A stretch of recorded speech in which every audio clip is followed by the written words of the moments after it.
যখন আপনার পাটা পড়ে যাবে মানে মাটি থেকে পাটা পড়ে যাবে তখন কিন্তু আপনি ফেল।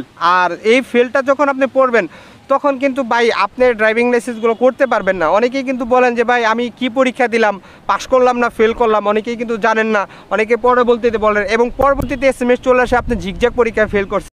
অনেকে বলেন ড্রাইভিং লাইসেন্সে জিগজ্যাগ পরীক্ষায় কীভাবে পাস করবেন, বাট সেটা আমি ট্রাই করছিলাম, অনেকবার চেষ্টাও করছিলাম কিন্তু ওইটা হয় নাই। কারণ আমার এই বাইকের আমি চেষ্টা করছিলাম, সেটা হচ্ছে যে 10 ফিট মানে আপনার 10 ফিট দূরত্ব থাকবে। 10 ফিট দূরত্ব রাখার পরে আপনার যদি পাটা পড়ে যায় তাহলে কিন্তু আপনি জিগজ্যাগ পরীক্ষায় ফেল করবেন। তো এটা বিষয়টা মাথায় রাখবেন। তো আমি মানে ট্রাই করছিলাম এখানে, যেহেতু আমি একা আসছি, এখনও কেউ আসে নাই। তো যে সকল ভাই ব্রাদার যারা বাইকের জিগজ্যাগ পরীক্ষায় টেস্টে যারা দিবেন তারা প্রথমত হচ্ছে আগে আপনারা একবার ট্রাই করবেন, এরকম আপনি একটু মানে ফাঁকা মাঠে গিয়ে আপনি একটু ট্রাই করবেন যে আপনারা যখন জিগজ্যাগ পরীক্ষাটা দিবেন তখন দেওয়ার পরে আপনি 10 ফিট বাই 10 ফিট একটা দূরত্ব রাখবেন, এরকম একটা ফাঁকা রাস্তা রেখে 10 ফিটের একটা মাপ দিয়ে ইট বা কিছু রেখে তার পরবর্তীতে আপনারা সেগুলো ঘুরবেন। কারণ এখন বর্তমান সময় কিন্তু আপনারা মৌখিক বলেন, আপনারা প্র্যাকটিক্যাল বলেন, আপনারা ভাইবা বলেন, সব কিছুতেই কিন্তু পাস করে ফেলেন, কিন্তু ফেলটা শুধু করে হচ্ছে যখন যে ভাই ব্রাদার তার হচ্ছে জিগজ্যাগ পরীক্ষায়। তো জিগজ্যাগ পরীক্ষায় যখন আপনার এইখান থেকে পাটা পড়ে যাবে, এই যে এখানে যখন আপনার পাটা পড়ে যাবে মানে মাটি থেকে পাটা পড়ে যাবে তখন কিন্তু আপনি ফেল। আর এই ফেলটা যখন আপনি পড়বেন তখন কিন্তু ভাই আপনি ড্রাইভিং লাইসেন্সগুলো করতে পারবেন না। অনেকেই কিন্তু বলেন যে ভাই আমি কি পরীক্ষা দিলাম, পাস করলাম না ফেল করলাম, অনেকেই কিন্তু জানেন না, অনেকে পরবর্তীতে বলেন এবং পরবর্তীতে এসএমএস চলে আসে আপনি জিগজ্যাগ পরীক্ষায় ফেল করছেন। তো ওখানে কিন্তু ভাই এখন বর্তমানে আপনারা দালাল দিয়ে ধরবেন না, কারণ দালাল দিয়ে সব কিছু হয় না। আর দালাল দিয়ে যদি করেন ভাই পরবর্তীতে আরও হ্যাসেলটা বেশি হবে। তাই আপনাদের উদ্দেশ্যে বলবো, প্রথমত হচ্ছে আপনারা আপনাদের এই বাইকটি নিয়ে আপনার যে বাইকে হোক আপনি অবশ্যই আপনি যদি ড্রাইভিং লাইসেন্স করেন আপনাকে গাড়ি তো চালাতে হবে, তাই না?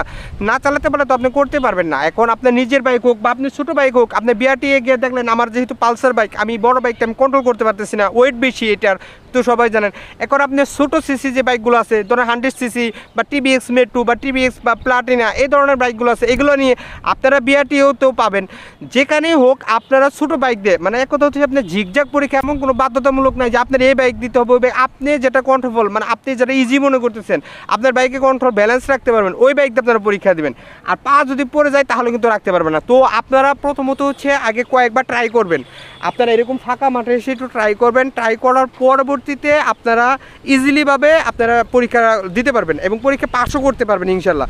কারণ অনেকেরই আছে সবাই সব কিছু পাস করে ফেলি, শুধু আমরা জিগজ্যাগ যে পরীক্ষাটা দেই এই জিগজ্যাগ পরীক্ষা আমরা ফেল করে ফেলি এবং পরবর্তীতে আবার যখন পরীক্ষার ডেটটা নেওয়া হয় তখন কিন্তু আবার 2 থেকে আড়াই মাস পরে কিন্তু একটা ডেট নেওয়া হয়। আর 2 থেকে আড়াই মাস পরে একটা ডেট নেওয়া বা একটা হ্যাসাল বাট সময়ের ব্যাপার অনেক কিছু। আর এটা কিন্তু আপনারা একটু চেষ্টা করবেন। আর এই যে বাইকগুলো আছে এই বাইকগুলো দেওয়ার পরে আপনারা যদি বললাম যে 10 ফিট একটা দূরত্ব রাখবেন, ইট রেখে আপনারা ট্রাই করবেন ভাই, কয়েকবার ট্রাই করলে ইনশাল্লাহ আপনারা পারতে পারেন। খুব সহজ ইনশাল্লাহ, কোনো সমস্যা নাই, কোনো প্যারা নাই, আপনারা সাহস রাখবেন সেটা করতে পারবেন। আর বর্তমান সময় আপনাদের যে ডকুমেন্ট এগুলো আপনারা ফাইনাল রাখবেন, আপনারা NID card, school certificate, medical certificate, বিদ্যুৎ বিলের ফটোকপি এগুলো ঠিকঠাক রাখবেন, তাহলে ইনশাল্লাহ আপনি করতে পারবেন। কোনো দালাল ভাই বর্তমানে কিছুই ধরতে হবে না, এখন সব কিছুই ফাস্ট হয়ে গেছে বিআরটির, এবং শুধু আপনারা এই পরীক্ষাটা দেন। আপনাদের বলবো আর আপনারা যারা ওই যে লিখিত বা মৌখিক পরীক্ষায় কী কী প্রশ্ন আসতে পারে সেটা কিন্তু আমার ভিডিও দেওয়া আছে আমার চ্যানেলে, আমার কাছে যদি আমার পেজে মেসেজ করেন ইনশাল্লাহ সেটাও আমি আপনাদের দিতে পারবো এবং সেটা আপনারা দেখে বুঝতে পারবেন যে আসলে কী কী ধরনের পরীক্ষা আছে, একদম কমন পরীক্ষাগুলো সেগুলো দিতে পারবেন। আর আপনারা এই জিগজ্যাগ পরীক্ষাটা একটু দেওয়ার পর আপনারা একটু চেষ্টা করেন, ইনশাল্লাহ পাস করতে পারবেন। আপনাদের পাস কেউ ঠেকাতে পারবে না। আর যেদিন আপনারা পাস করবেন ওই দিনই কিন্তু আপনাদের বলে দেবে, মানে ওই দিন রাত্রে 9টার ভিতরে আপনার এসএমএস চলে আসবে। এসএমএস যদি চলে আসে যে আপনি পাস সব কিছু কমপ্লিট করে ফেলছেন, তাহলে ওই দিনই আপনারা বিএসপির প্রোফাইল থেকে আপনার টাকাটা পেমেন্ট করে দেবেন, তারপরে শেষ, আপনার ক্লিয়ার, মানে একদম ঝামেলা সব ক্লিয়ার, যেতে হবে না, আপনার স্মার্ট কার্ড পোস্ট অফিসে চলে আসবে, আসবেন, কোনো প্রবলেম নাই। আর যদি ফেল করে ফেলেন তাহলেও এসএমএস চলে আসবে, আবার সে পরীক্ষাটা দিতে হবে, আবার আপনাকে সময়টা দিতে হবে, তো ওই সময়টা লস।